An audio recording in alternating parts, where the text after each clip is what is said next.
साधु की इच्छा और बुद्ध का सवाल। बहुत समय पहले मगध राज्य में एक साधु रहते थे। उनका एक ही सपना था, मैं मन की बातें पढ़ सकूं। वो सोचते थे, अगर मैं मन पढ़ लूं तो मैं जान जाऊंगा कौन मेरा मित्र है, कौन शत्रु। अगर मैं मन पढ़ सकूं तो दुनिया मुझे सम्मान देगी। अगर मैं मन पढ़ लूं तो मैं दूसरों को नियंत्रित कर पाऊंगा। ये सोच उनके भीतर इतनी गहरी हो गई कि वो ध्यान तो करते, लेकिन ध्यान का उद्देश्य शांति नहीं था, बल्कि शक्ति पाना था। साधु की यात्रा बुद्ध के पास। एक दिन उन्होंने सुना कि गौतम बुद्ध अपने शिष्यों के साथ श्रावस्ती में ठहरे हुए हैं। बुद्ध के बारे में वो पहले भी सुन चुके थे। लोग कहते थे, बुद्ध तो मन की गहराई तक देख लेते हैं। वो बिना पूछे भी इंसान के दुख को समझ जाते हैं। साधु का मन खिल उठा।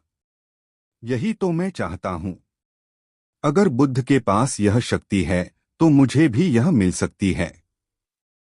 वो बिना देर किए बुद्ध के पास पहुंच गए। मुलाकात।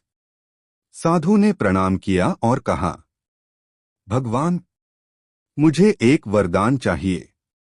मुझे मन की बातें पढ़ने की शक्ति दीजिए। मैं जानना चाहता हूं कि लोग क्या सोचते हैं।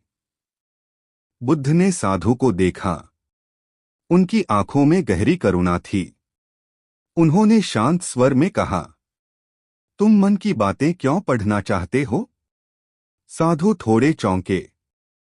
उन्होंने जवाब दिया, भगवान, अगर मैं मन पढ़ लूं तो मुझे कोई धोखा नहीं देगा। मुझे सम्मान मिलेगा। लोग मुझसे डरेंगे और मैं हमेशा सुरक्षित रहूंगा। बुद्ध हल्के से मुस्कुराए। तो तुम शक्ति चाहते हो? सुरक्षा के लिए? साधु बोला, हाँ, यही तो मेरी साधना का लक्ष्य है। बुद्ध का पहला प्रश्न। बुद्ध ने धीरे से पूछा, साधु, मान लो तुम किसी का मन पढ़ सकते हो।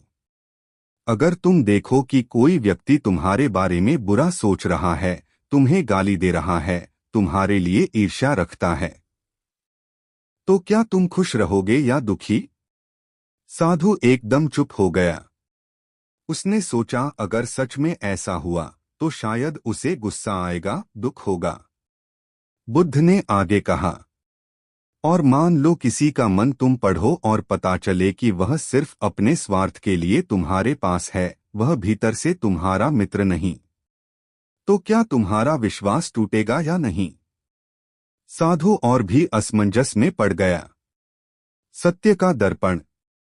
बुद्ध ने कहा, साधु, मन पढ़ना कोई वरदान नहीं है, यह तो एक बोझ है।